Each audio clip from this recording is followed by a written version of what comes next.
I went around in different paths to try to figure out how to get there. But when I looked into franchising, I wanted to find something that was actually an opportunity for me to have a system that was already in place, something that already was proven versus something that I had to figure out from scratch. So that was kind of, what led me to what was ultimately my franchise blueprint.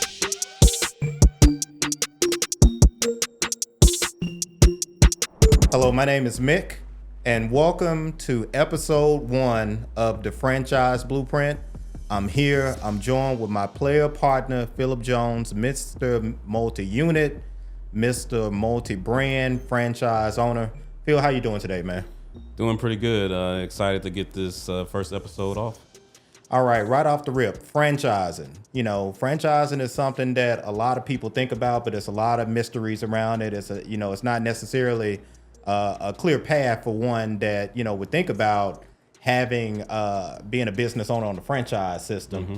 What was your aha moment that led you to think that this was a path for you? I think the main thing was just realizing that I wasn't in control of my life, and I was looking for an opportunity to be in control of my life. So I started basically in corporate America, rose up through the ranks, promoted several times. At an early age, I was always a leader, always really good with developing people. But it wasn't really something that was fulfilling my needs. It was something I was doing just to make money, just to make a living. And I wanted to find something where I was now in control of my destiny. And, I went around around in different paths to try to figure out how to get there. But when I looked into franchising, I wanted to find something that was actually an opportunity for me to have a system that was already in place, something that already was proven, versus something that I would have to figure out from scratch. So that was kind of, what led me to what was ultimately my franchise blueprint. Okay. That's cool, because I remember back when we first met, some 20 odd years ago, we both worked together in Mississippi. I remember distinctly seeing you, and it was this time of the year. I was walking through the mall, and it was, I worked second shift, so I had gotten off work earlier that morning and went to get some gifts for the holidays. Walking through the mall, stumbled across a kiosk there, and I saw you. And the first thing that I thought when I saw you there was like, oh, this dude is different. Yeah. So what was it, man? What made you kind of figure out that, that lane that we were in at that point wasn't really quite it? Yeah, I mean, ultimately it wasn't satisfying my hunger, my desire to be in control of what my day-to-day looked like, of what my destiny was, be in control of what my future was at that particular time. You work all of those hours. And don't get me wrong, working in corporate America, I think can be good to start as a base, because it gives you really a perspective and really a understanding of how to go about doing things in your business. But I think ultimately what I realized was that, I had to wait for someone else to tell me I was ready. I had to wait for someone else to tell me, okay, you're now moving to the next level, or whatever the case was. So, again, going back to that mall kiosk, that was me trying to figure it out, at a very, very young age, trying to figure it out. And I remember, which looking back at it, it wasn't really any money, but at that point in my life, it was a lot of money. And I was thinking, man, this must be what drug dealers feel like. Coming home with all the cash money that we was coming home, especially around the holidays, around this time. Black Friday, Christmas, and so forth. And I was a young, maybe 23 years old at that point, just trying to figure it out. So that's kind of what, started it. So you were 23 years old at the kiosk. I mean, you're really relatively young now. How long have you been in franchising now? So yeah, I've actually been in franchising 26 years. I've actually been in franchising 16 years since I was 27 years old. And, so I started very early. So the kiosk, I did that kind of on the side. I had employees at that point. But what I realized was that, okay, let me see if I could, move to another company, get another opportunity somewhere else. And maybe it was the company I was working for. Maybe it was the facility I was working for. So, as most of us do, get out of college, you get a good job, That's what they tell you to do. And I did that. And then I went to the next company, and all these were Fortune 500 companies that I worked for. And I realized that, yeah, maybe some things are different, but ultimately it was all the same. And I think that's what most of us do, and we end up kind of in the rat race, and you get stuck, right? So I was looking for a way out early in my 20s, before I had kids, before I got married, and any of those things came into play. I wanted to figure it out then. I didn't want to wait. And I tell young people now, like, don't wait. Don't wait until you're in your 30s and your 40s to try to figure it out. Figure it out now while you got time, because then you got other obligations. So that's kind of what took me on that journey. Okay. So for all the dreamers, for all of the doers, for all of the go-getters out there that are looking for a path, and they may be doing various things now, of course, starting a small business is a number of ways to start a business. What advice would you give him? I just heard you say, get started, but what are the steps that one would take to actually start to investigate that process of becoming a franchise owner? First thing is just go to the website. If I just, as the cliche goes, if I just had $1 for every time somebody comes up to me and asks me, how do they do this and how do they do that, and I don't take them serious unless they went to the website first. Because if you haven't went to the website, you're not really serious about talking about what you asking the questions for, at that point. So, I would say go there and figure out what are the requirements for that particular franchise. What are the qualifications? And I always say, just because maybe you don't see yourself meeting those qualifications right then, as in everything in life, where there's a will, there's a way, right? So if you want to figure it out, you can figure it out. So start there, understand what the requirements are. It's kind of like, if you were going to college and there were certain things, that criteria, if you was trying to get a job and there were certain criteria, same thing for a franchise organization. Understand what that looks like from a net worth, from a liquidity standpoint, to understand it. And these franchisors are in the business of selling franchises. People get so intimidated, I don't know why, but ultimately they want to sell a franchise. So if you understand that part, everything else is easy, as long as you meet the qualifications. Okay, so let's break this down a little bit more. They want to sell a franchise. For someone who's looking to get into franchising, you want to become a franchise owner. But, what I'd always heard prior to getting into franchising, that the bag that you need to get into franchising isn't a regular bag. You got to have some cash, aka liquidity, behind you to get into business. What advice would you give someone that's looking at this as a path, but maybe they just don't know how to get the bag right?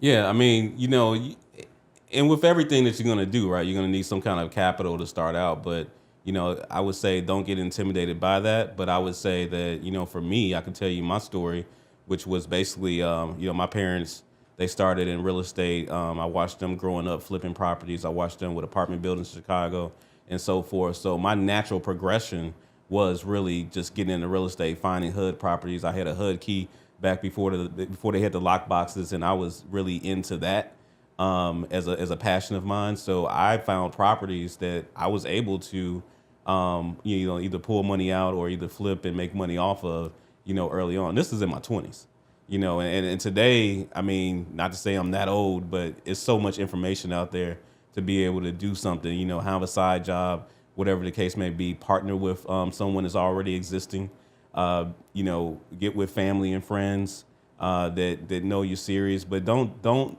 just ask for something. Come with an entire plan as to what you're going to do, so you can understand how to move forward. Okay, so you do your research. Obviously, you find something that kind of fit your criteria. What was that evaluation process like? As you did you just go to one particular franchise? Were you drawn to one in particular, or were there multiple ones that you started to consider, and then you were able to kind of figure out which one suited you best? Yeah, I mean, and again, it's taking you back to 2007, right? So this is 2007, and what's hot back then? The sandwiches, the sub shops were very hot. I was looking at Subway, I was looking at Quiznos, to be honest. And for me, I'm looking on the internet, I'm trying to look at reviews, I'm trying to look at, from other franchisees' perspectives, what are the pros, what are the cons? and so forth. And I read up, some things about Subway that I did not like, some things that I did like, some things, and we all kind of was interesting is we kind of see where it's at today, right? So glad I didn't do that. I looked into Quiznos. We see what Quiznos is today. Glad I didn't do that. But I will say this, I chose a franchise that if I knew then what I know now, I wouldn't have done it back then. I would do it today, but I wouldn't have done it back then. So that was a learning for me too. Now, fortunately, the progression of the franchise that I started with has been, has went in the right direction. But I didn't know what I was doing at that particular point. At 27 years old, I just knew I was going to do something. I was going to figure it out, and I was going to make it work. Okay, so let me ask you a couple of questions. So you decided to go with a brand.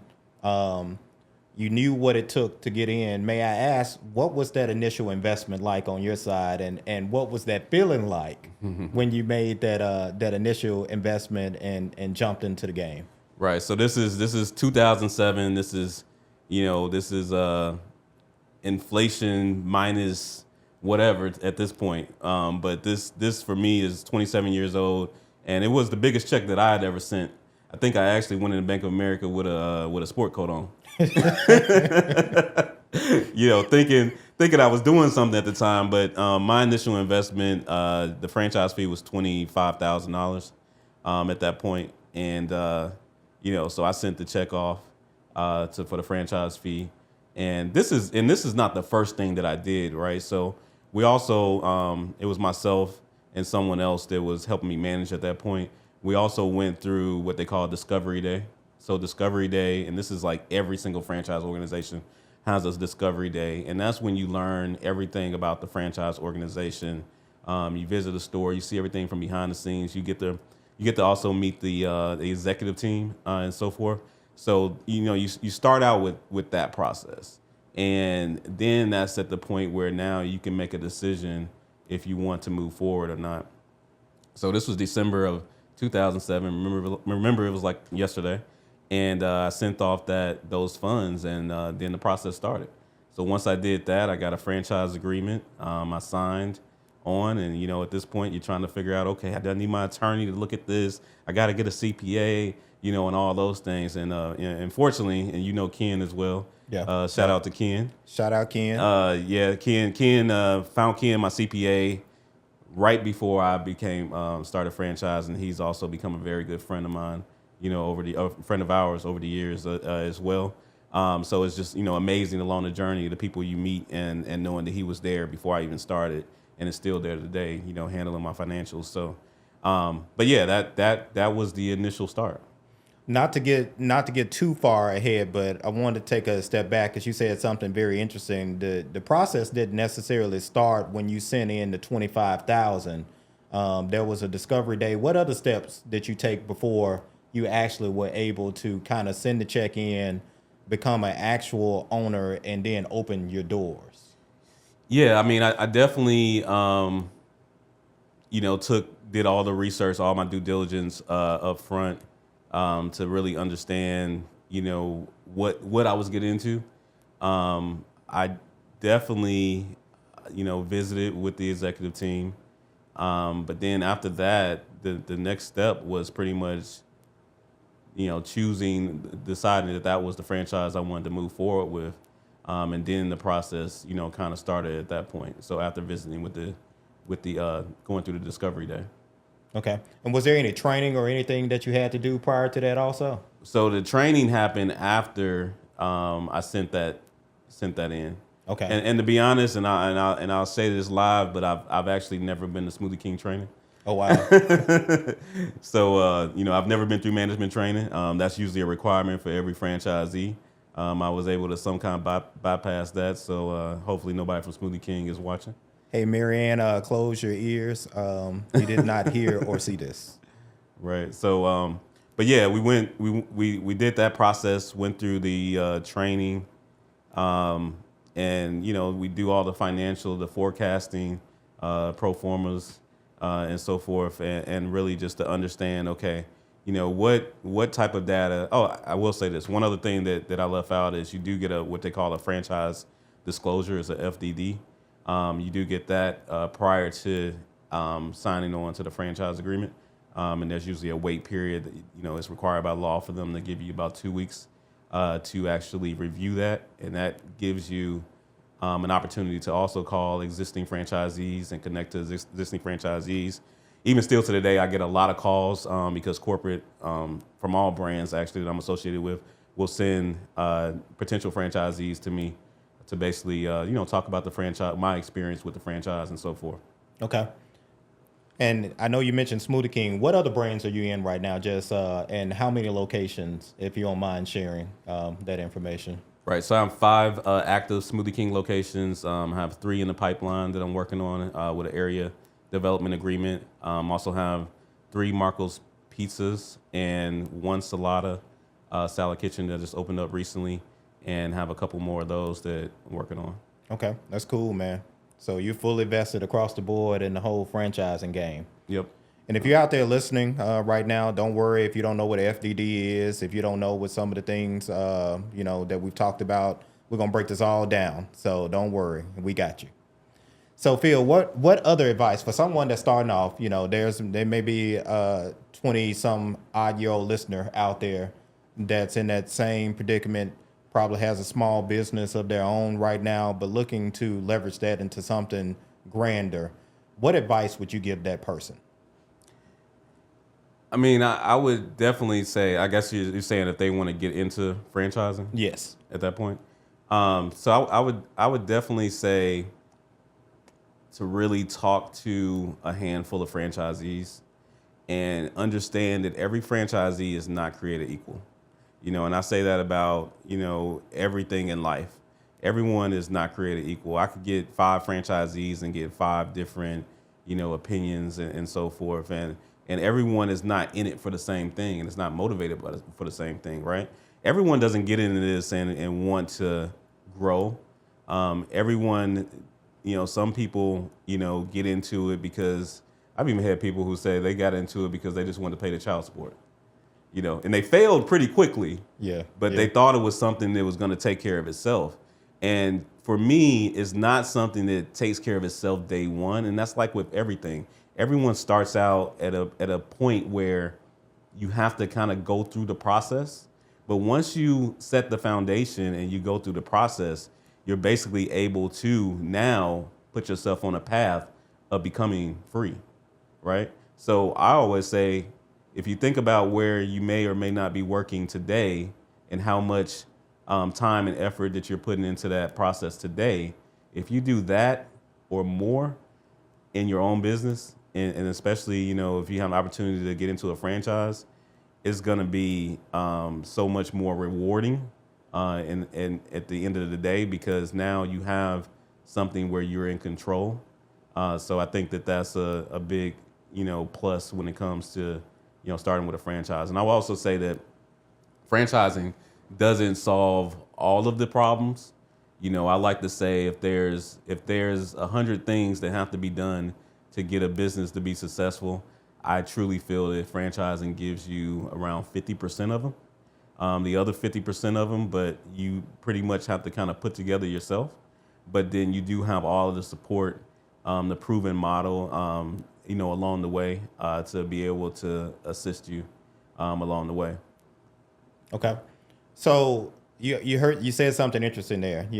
I remember growing up, going to my neighborhood McDonald's, going to my neighborhood Burger King in Mississippi, but then going to another city and going to a McDonald's and a Burger King in the other city.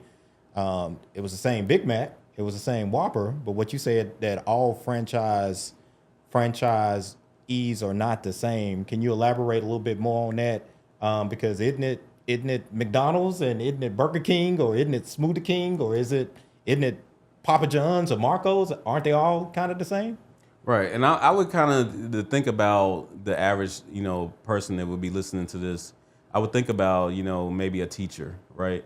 There's a lot of different people that teach the same thing, but you have different experiences in those different classes, at the same time, right? So I equate, a franchisee as a leader, as a teacher, as a coach, and that organization may not be always ran the same way.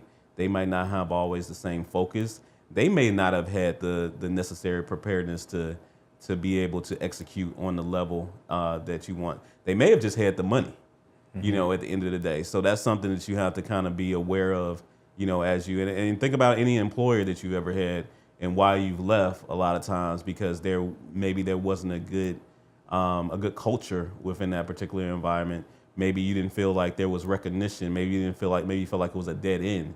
But I think everyone's motivated by something different. And if you, if you talk to a different franchisees, some people think of it. I have people that I know now that think about, oh, I don't want more than one store because that's twice the headache. That's 3 times the headache. Every one of them are headaches. Now I have all these problems coming to me. Where I think about it different, because I've worked in these organizations where we have tier level management. So when I'm thinking about it, I'm thinking about growth, because I want to put these things in place to alleviate all the headaches, right? So now I can continue to build my above store level leadership. I can have support roles there, but also I'm thinking about how do I continuously motivate my employees, my management, the people who come from a team member all the way up the ladder, and now they're a manager, and now they're looking for, maybe they want to do something else. Maybe they want to get into marketing. Hey, we have a need for a marketing person as well. So I'm thinking about all those attributes of an organization when I'm building out my structure, where someone else may just be looking at it as something where they just want to pay the child support. Right, right. So basically, all of the businesses behind the brand are different, and if I'm taking what you're saying, each one will have a different focus because it's a different ownership group, it's a different goal, etc. So when you see a McDonald's, you're not seeing the same McDonald's. You're actually seeing a bunch of different individual smaller owners behind the brands. Is that what you're saying? Yeah, and that's key. And you said this to me a long time ago, where you said, you used to ride up and down the street, and it just never dawned on you that, all of these different brands, because of these massive names, the McDonald's, the Wendy's, you don't really think about who's behind that. You think about the corporation, and you're not necessarily thinking about, oh, there's an individual that actually owns this. Yes, that individual licenses out the brand and the system, but there's an individual that actually owns this particular restaurant and employs these particular people that actually work there. So I think that's definitely an important part to distinguish, because most people, like when I ride up and down the road, I'm thinking about that. I'm thinking about who owns this real estate. I'm thinking about what it took. I'm thinking about who had the vision to put it here, right? So I'm thinking about all those things when I'm going up and down the street. And I think most people don't, Gotcha. So that's interesting as well, because that was before I met you. Of course, I wouldn't have known otherwise, and I think that a whole lot of people may have that same experience because they're used to seeing the commercials, they're used to seeing the advertisements about the brand, and don't even really think, in terms of what the business model behind it is and what makes it attractive for people like yourself, like myself as well, as something that can pursue to ultimately lead to freedom. Can you expand on that a little bit more? Yeah, I mean, I think ultimately, once you kind of perfect the system, right, you're given a franchise blueprint. You're given a system to basically start your business. You have all of the support along the way. And I'll start here. I was just on a call today. As you know, I'll be bringing a Smoothie King to State Farm Arena. So I'm on this call, and I have the Hawks representatives. Shout out to the Hawks. To the Hawks. I also have the Smoothie King representatives on there, right? I have design and construction on there. I have the construction manager. I have real estate for Smoothie King. All of them are on the call with me, going through this process, because it's certain attributes that they're going to handle, but I'm going to kind of execute once it gets to a certain point, right? So you have this whole team involved, where you're not having to figure every single piece out by yourself. So there's a lot of guidance, and every time you open the store, there's someone working with you, and it should be with a good franchise, which that's a whole nother story when I think about, people who are saying they're franchising versus, a good, really solid franchise. But there should be someone working with you the entire way to guide you through. And then once you're kind of, just like, if you have kids out there, You're thinking about getting them through to a certain point where now you can kind of relinquish control, and I think that's what a franchise does, where they've already, perfected a system, and all you have to do is kind of follow that process. This is your business. This is not their business. This is their brand, but this is your business, at the end of the day. And you do have to follow their policies. But, if you start there, you can always do something else, along the way. But that gives you that good foundation of start. Yeah, just for clarification, a franchise is just for food. No. There's I saw a recent study, I want to say, and don't quote me on this, but I feel like there was over 4,000 different franchise brands out there, and maybe more. But there's franchises in everything. Everything that you can think about. Oh, that's cool. So tell me about a time, man, that you had a challenge. One of the most fierce challenges you had in entering this arena of franchising. There's been a lot. There's been a lot over the years. I think about the time that me and you kind of connected. I was dealing with the real estate side of things. Hey, long live Follies. Right. For my right. ATL folks. Right. So yeah, I was just, back to after running into you there. I actually ended up getting a commercial property, and again, just having that vision. This is the other cool thing about franchising, right? So, and we didn't even get into this, but with franchising, it's the one business that you can start and you can get financing day one, right? So not only can you get financing day one, but you can also leverage that into, real estate, as well as commercial real estate. So I think for about, let's see, I opened my first store in 2008. And for about 5 years, I continued to look for a piece of real estate in that area and was unable to find anything. My first lease was 5 years, and I was able to, I kept looking. It took me to 2017 to actually find a property, and it was an old Pizza Hut. And there was, and this is now me being in the business for like 10 years at this point, but I really wanted to get this done. And I really wanted to get this done because it was my entry point into commercial real estate. And for me, that tied everything back in. So when I think about what I saw my parents doing growing up, what I think about where I started, as far as like flipping properties, as far as, I still have rental properties today, and so forth. I wanted to now get into putting my business into my own commercial real estate and owning the real estate as well. So there were some obstacles, and I'm very optimistic, and I was going to figure it out, but there were some obstacles that arose that I did not think there would be a problem. One being that now I'm under contract with this particular property, and it's basically, it has a drive-through, but it was an old Pizza Hut. So I'm under contract for about 3 months. Need to close in another month.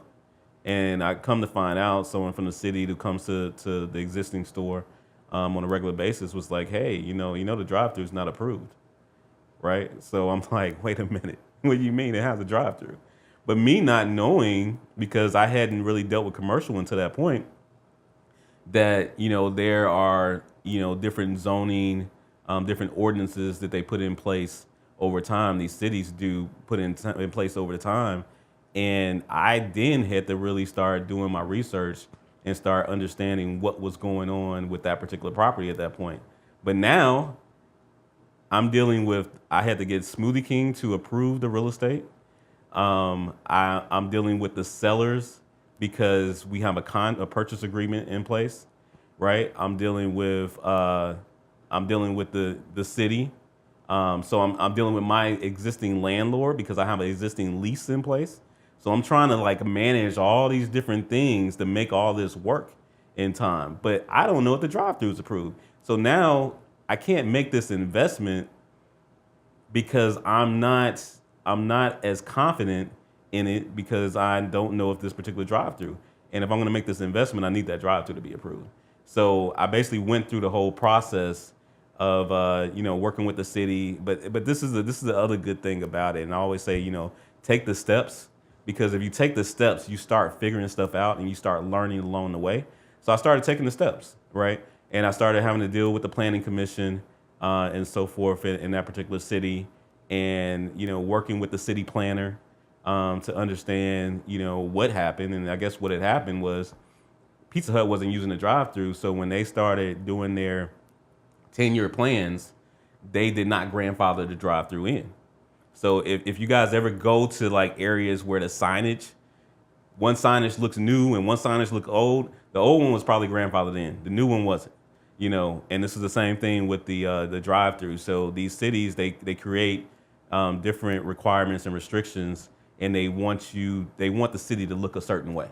But that certain way is not always convenient or business friendly per se. So fortunately, I had to go through the whole process. I had to, do the city. Trying to think of what it is. Do the town meeting, and basically let people comment on if the citizens were okay with allowing the drive-through or not. So I'm thinking, okay, this particular city is not a really big city. I'm not gonna have any problems. I get there with my broker, and I stand up and I'm like, going through everything, and I'm like, okay, this I just got to go through the process. It's gonna be okay. There's two individuals that are totally against it, and two citizens that are totally, one old and one young, and they're saying it's gonna be way too much traffic, and I'm just like, oh my goodness. Then and sometimes, and I have to say this because this was a city council at the time that was all African American. So I'm thinking, okay, they got to see what I'm trying to do here. They gonna understand. And I realized they didn't care. Yeah. They did not care at all. So this particular obstacle was just like they declined it. So I was told that I could appeal. So now I'm at the point where it's declined. I have no drive-through. I'm under contract. I need to close. Everything is lining up.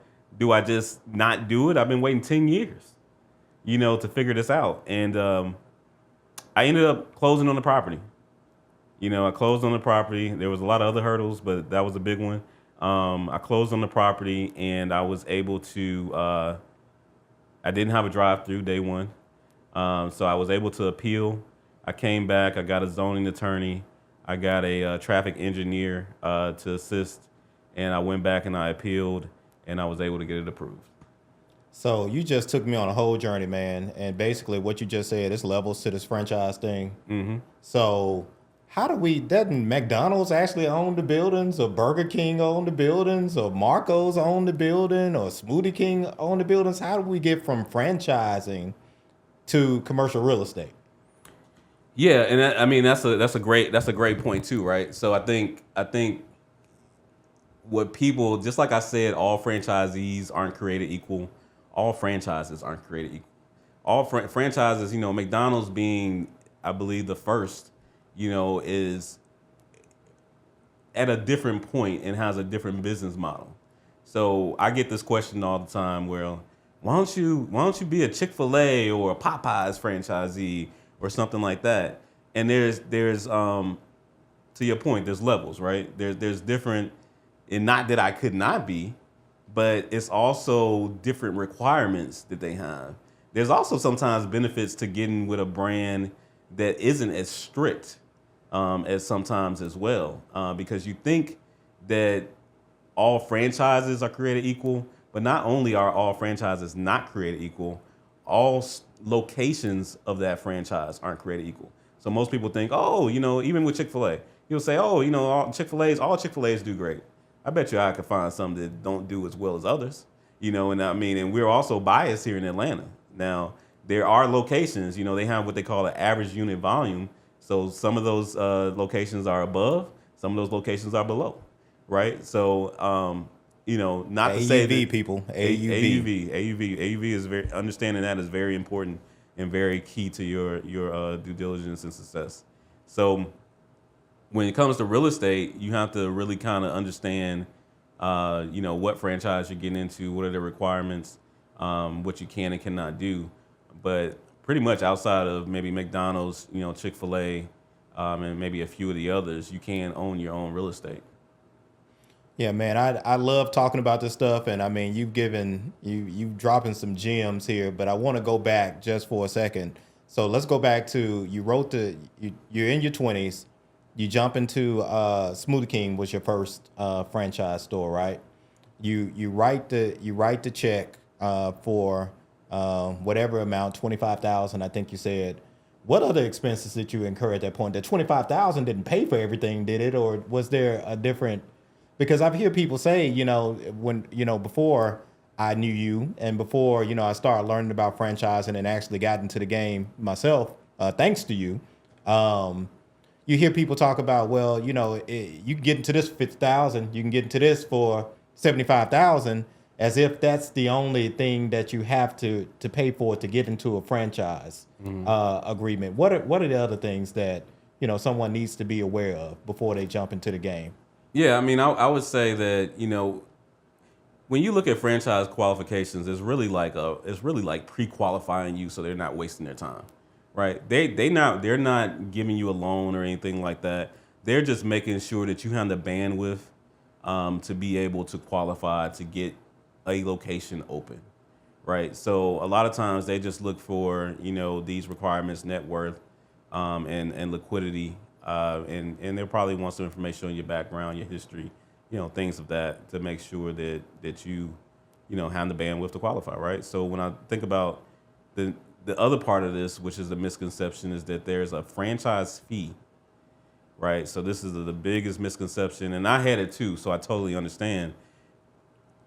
People will say, oh, it just costs this much, right? So the franchise fee is what you're providing to the franchisor to actually purchase the rights to a franchise territory. That's what the franchise fee is for, right? That also comes with training and support, along the way and so forth. Now, to actually open a franchise, that depends on which franchise you choose. So you can get into a franchise that some franchises, you might be able to get into for $50,000 in totality. I can tell you my experience was when my first franchise was $275,000. But what's included in that is the franchise fee. At that point, it was $25,000. But I also had to be able to finance everything else, which included the equipment. And people will come into these commercial spaces and they'll be like, I don't understand what costs so much. Building out a commercial lease space can be very, very expensive because you're using commercial products, you're using commercial, contractors and so forth. So it can be very expensive. So you're putting all the infrastructure in there. A lot of times we get what they call a vanilla shell. And in that vanilla shell, you're basically now responsible for putting in all the infrastructure for the electrical, the plumbing. You got your contractors digging up concrete. You're putting in the HVAC unit and so forth. There are obviously in your lease you can negotiate if you want to get what they call tenant allowance. So what that tenant allowance can actually contribute to it. A lot of times I'll opt for also having a reduced rent for a certain period of time. So usually those are your options when you're negotiating your lease. But you're basically building out all of that. Your POS, is pretty much expensive. When I first started, they were like $10,000. I mean, now they're a little bit cheaper, probably about half that price, about $5,000. You're getting all your inventory. A lot of times my first opening order is probably about $9,000-$10,000. But your total equipment package, to give you an idea on maybe a 1,500 square foot space, is at this point, which has increased over the last year and a half, but and I'm just speaking on a Smoothie King, for instance, it's about $130,000 on your equipment, not including your POS, and then for your construction, your construction costs now anywhere between $200,000 and $300,000. Gotcha. Yeah. So is the only way to get into a franchise is it to kind of build out a location, or are there any other ways that you can kind of jump into the game without having that type of So expense? so this is the biggest gem out there, and this was something that I didn't quite understand when I first got in, because it's kind of like, if anyone's ever been in the flipping houses and looking for some kind of foreclosure, some kind of opportunity out there to get into a property that's below market value. It's the same thing when it comes to franchising. So there are opportunities to be able to purchase an existing franchise that has a history of sales, has cash flow already, and to be able to get that for less than what it would cost to open a brand new one. So, I mean, there are pros and cons to it, but I would definitely look into that if I was anyone, because you can definitely find some opportunities. And the misconception is that, well, why is someone selling this particular store? And like I said earlier, there's so many reasons that people get into and get out of franchise. Their family dynamics could have changed. They could be getting a divorce. They could be retiring. This could be something that they didn't think. It took all of this to get it done. They thought that they could just pay their child support and it was going to take care of itself, right? They didn't realize they had to actually manage people and things like that. So there's opportunities, or maybe there's distance. Maybe they've moved further away. Maybe they thought they had a long-term manager that didn't work out and they don't want to do it anymore, right? They don't want the responsibility. So there's a plethora of just reasons that people tend to decide to sell their business. Got you.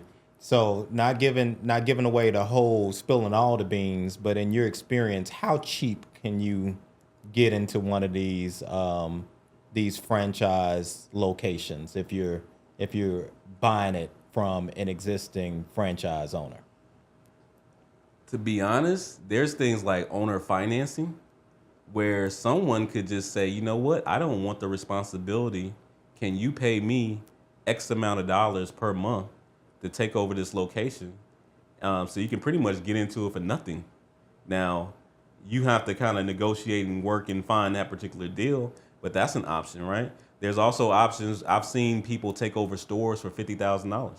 I've seen people take over stores where people were behind and all they had to do was come in, catch up the bills, and take over that particular store. And again, it doesn't necessarily mean that this was a bad location. It could have just meant that it was mismanaged.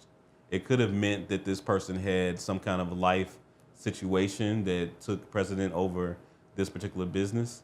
It's so many reasons. So you kind of have to now evaluate and understand, okay, is this worth what I'm doing? But there's options. So me personally, I've taken over stores for 75,000 where someone built it for 500,000. Wow, that's crazy. Yeah. So you walked into a situation that you bought a cash flow, basically. That's crazy. So, man, we've covered a lot today. Any final takeaways? Of course, we're going to be doing this. I'm excited about all that we'll be able to share people out there that are curious about this as a business model. Any final takeaways for today? No, I mean, I think the key is just really starting and taking the steps and talking to the right people and getting the information you need to make the right decision. But it's definitely an opportunity. It's definitely, I want to put out there in our culture, because I don't think that most people, when I'm in Atlanta, which we all love Atlanta because we see so many people in the African American community doing such great things. But this is an area where I do see a lot of black franchisees. But when I go to other areas, no one even knows that's an option.